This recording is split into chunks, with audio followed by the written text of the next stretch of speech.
the teacher, the teachings, and the community. So that's why we bow 3 vows.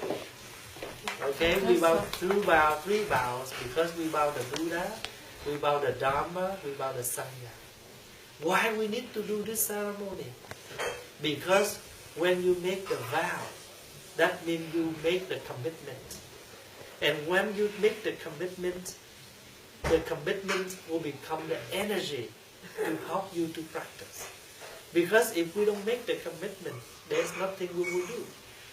Like say you call your friend, I promise you tomorrow I will come and pick you up. Your friend will feel happy because she don't have to worry. Tomorrow nobody will pick her up. You already promised you pick her up to go somewhere. And then you will make your commitment right. So you come with what you have promised. Same thing. The commitment here, nobody forcing us. But in our heart, we feel this is nothing wrong to do. And you willing to take the vow.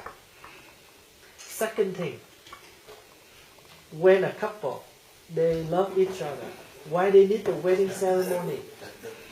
The wedding ceremony will inform you are now husband, you are now a wife. So you both must live with your responsibility. Same thing. We make the vow and we will wholeheartedly live the life as the teaching of the Buddha with what we have, making the vow. Why, when you drive in your car, you see the red light, you stop. The green light, you go. Yellow light, you slow down. You follow the rules, but there's no rule that you suffer for. Because you know, stopping at the red light, stopping at the stop sign, you protect yourself, you protect the others, right? So you practice the rules, but there nobody forcing you. You're willing to do it because you know this is the right to do. When I stop, somebody go.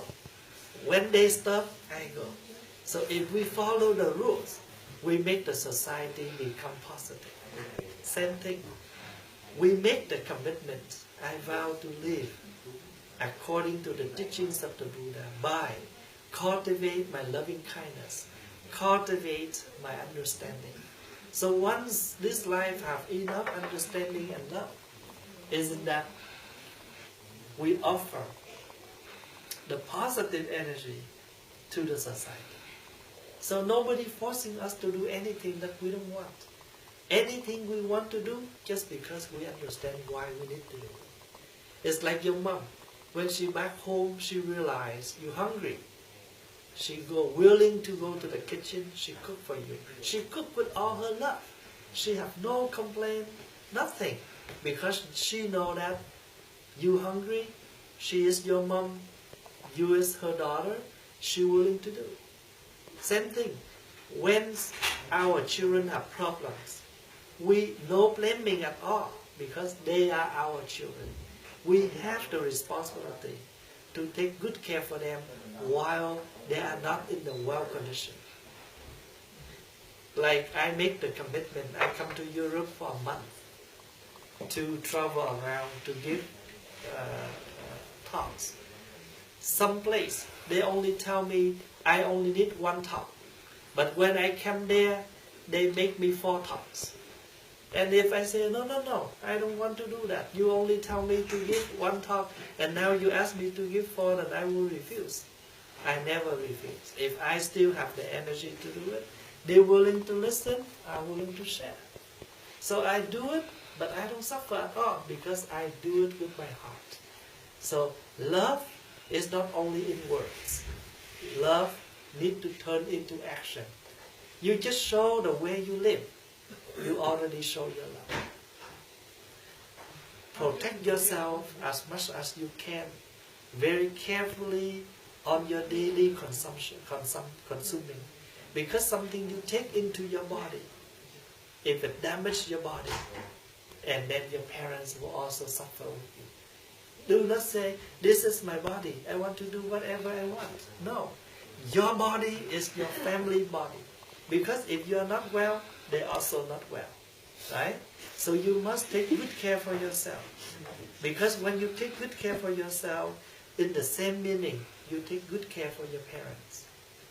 And this body we receive from ancestor, from parents.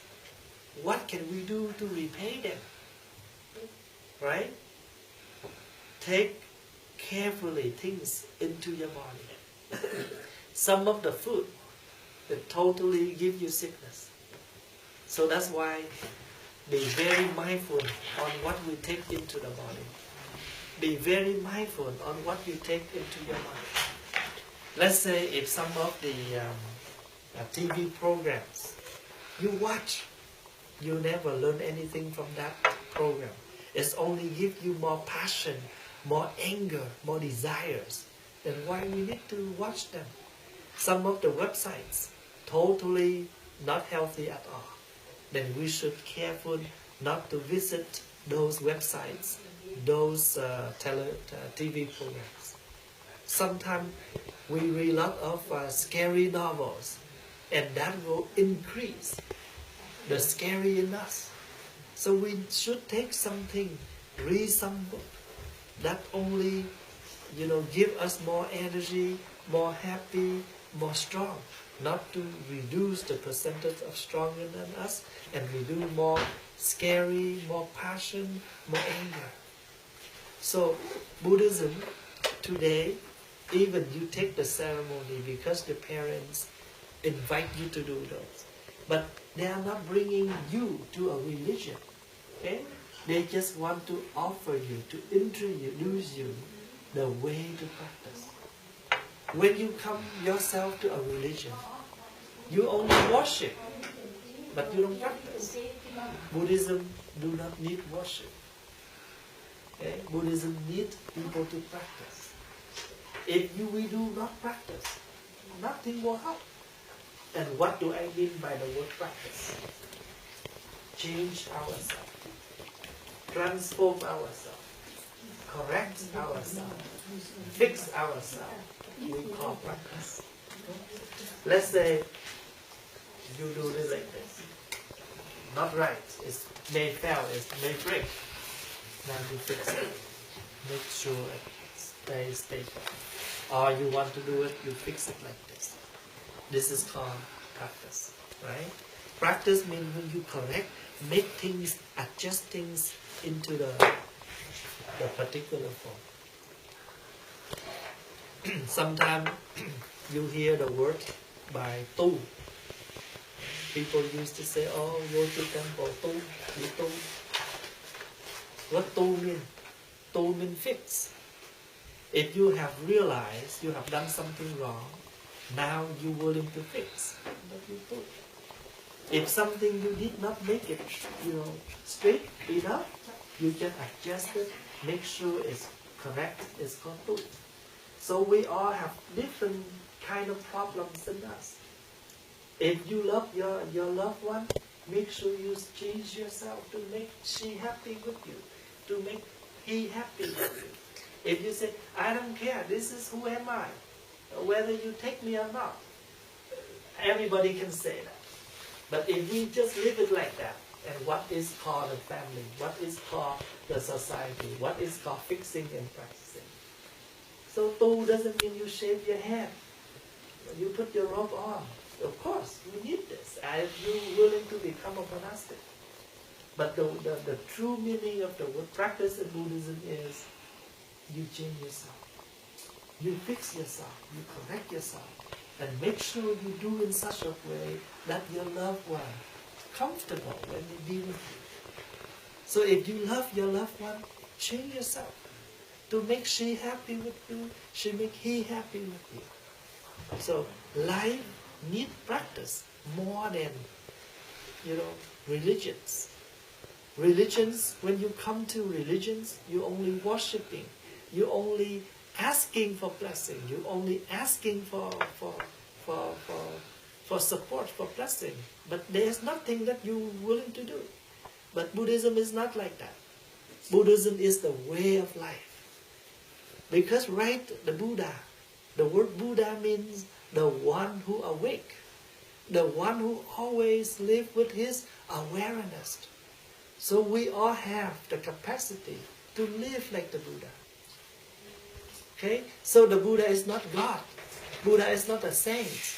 When we come to worship the Buddha and asking for blessing, but we respect the Buddha as our teacher, who give us the way to practice. Myself, I learned Buddhism since I am 7. So when I'm 7, I told my parents that I want to go to the temple and learn Buddhism. So when I turned 15, after I finished grade 9, I told my parents that I want to become a monastic.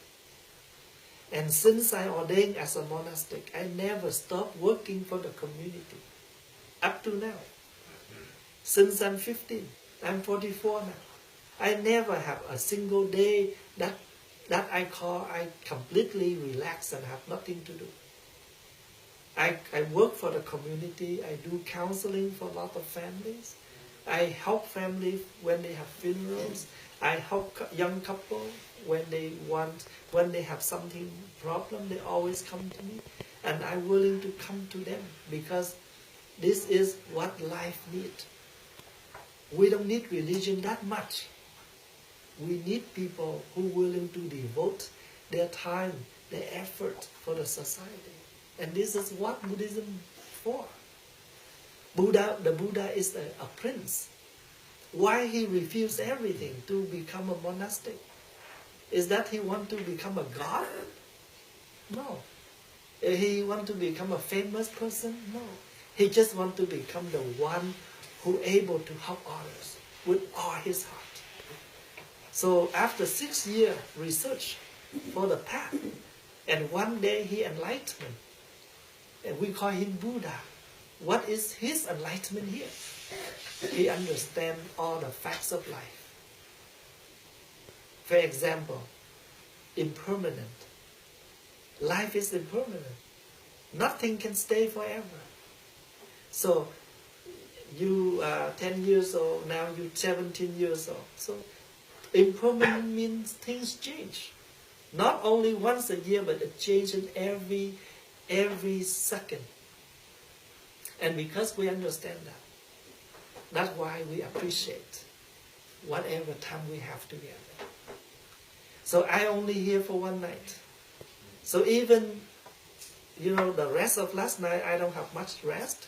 And I travel, and I fly, and I give talks. But now I still here with you because I appreciate the time that we have together.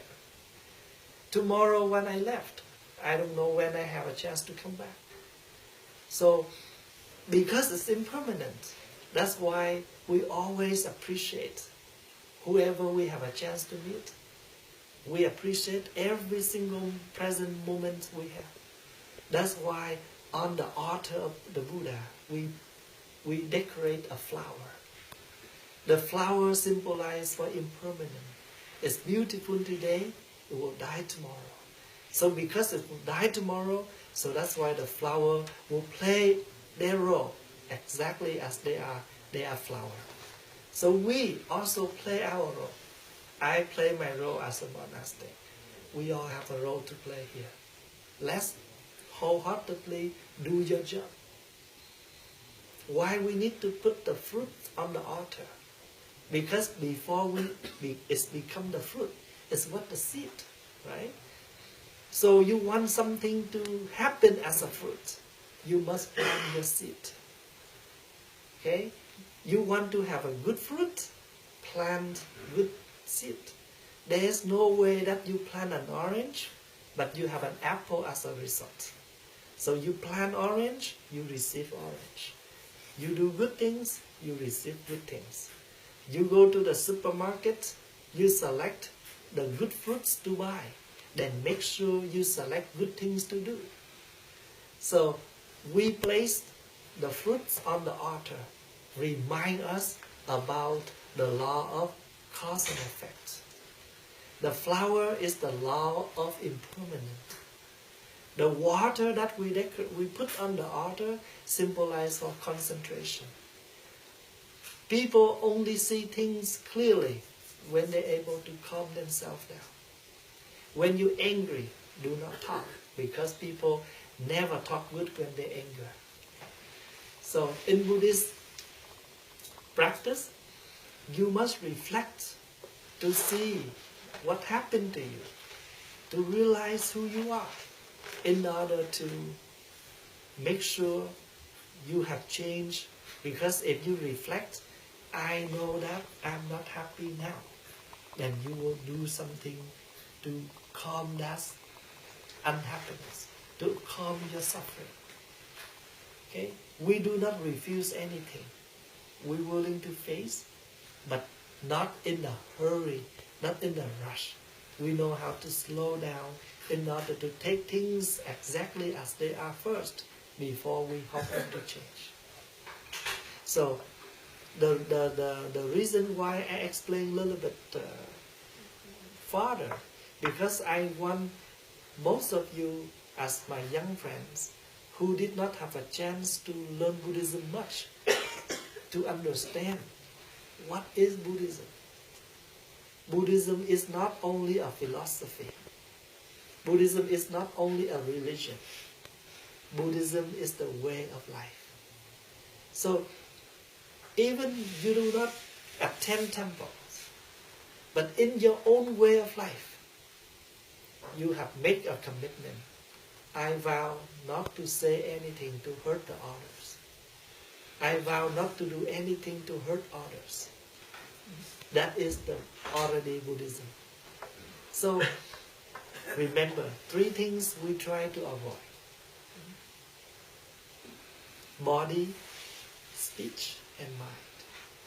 The way you think, the way you act, the way you speak. You must put attention on the way you think, on the way you act, on the way you speak. Because if you think beautifully, carefully, and your words also become beauty, your action will also become beauty. So what is the root here? Your mind. So that's why Buddhism needs meditation. You need to sit down, calm yourself down. So when you calm, you clear. When you calm, you slow down, and you will know what to say, how to react, what to do. If not, we just have the habit of fast react. And every time we react, we make breaking. So we want communication. Then we must learn how to communicate. Life is an art. And decorate a house is an art. So Buddhism teaches us the art of living. How to live this way, how to make this, how to speak, how to deal, how to embrace, how to love. Even love. But you do not learn how to love. Sometimes the more you love, the more you make that person suffer because of your love. So understanding, loving. You go to the temple, you see one drum, one bell. Big drum, big bell on the 2 sides of the temple, right? So what is the drum symbolized for? Understanding. The great bell symbolized for love. And we used to play the drum and the bell together on a big celebration, on a big event. What does that mean? We want to invite the energy of love, the energy of understanding that touch everyone's heart who attend the ceremony. And you know, life, if we have no understanding, no loving, is like the plants, the trees, have no sunshine, no water. We need someone to love us. Then what happened? Someone will also need our love. We're supporting each other. So when you water the plants, don't just say, oh, I help this tree to survive. When the tree live green, the tree will give us back oxygen. So we live by the trees. The tree live by us. If you protect the environment, you will enjoy the environment. If you damage the environment, you will take back what's the pollution. So you cannot run anywhere. This is the law of cause and effect. The law of the fruits. We place the fruits on the altar. So why we need to put the fruits high like this? When you go to the temple or at house, you see people decorate the fruits very high. Try to build up. Try to build up what is called the goodness. As much as you can. Is that clear for the ceremony? Yeah. So instead of coming to the altar and I explain that, so now we have a chance to sit here. I explain the meaning of the ceremony. So when you come to the ceremony, we only make the ceremony. When we conduct the ceremony. Buddha, Dharma, Sangha. That's why when we bow the Buddha, we bow 3 times. 1 bow for Buddha, 1 bow for Dharma, 1 bow for Sangha. The teacher, the teachings, the community. So when people offer the incense, they used to offer 3 incenses. But in this way, the 3 incense symbolize for mindfulness, concentration, and insight. If you have mindfulness, mindfulness means everything you do, you are aware of it. Before you take food, aware, is this food appropriate for your body or not? Is your body can take this kind of food or not? That's called mindfulness. Mindfulness on food, mindfulness on drinks, mindfulness on everything you do for this life. If you have enough mindfulness, you will be we call concentration. The more you concentrate, the more you build up your insight, your wisdom. So mindfulness, concentration, and insight. That's why we have 3 incenses. But when you light 1 incense, it still can represent for the other 2. So you don't have to light 3 incenses. 1 is good enough. Because 1 symbolizes for everything. The same. When 1 person in the family happy, the whole family happy. When 1 person in the family is sick, the whole family also sick. We are related, right?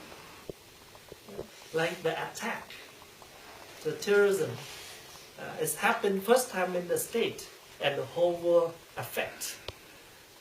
And last Saturday is attack, the terrorism in London. Everybody, every other airport also affect.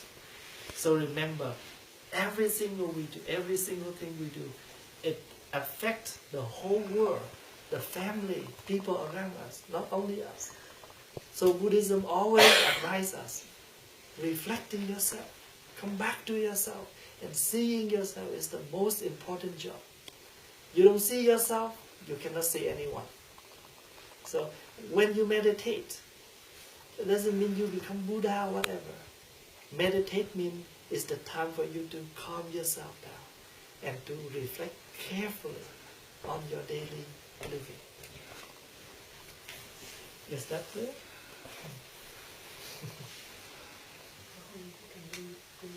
Questions?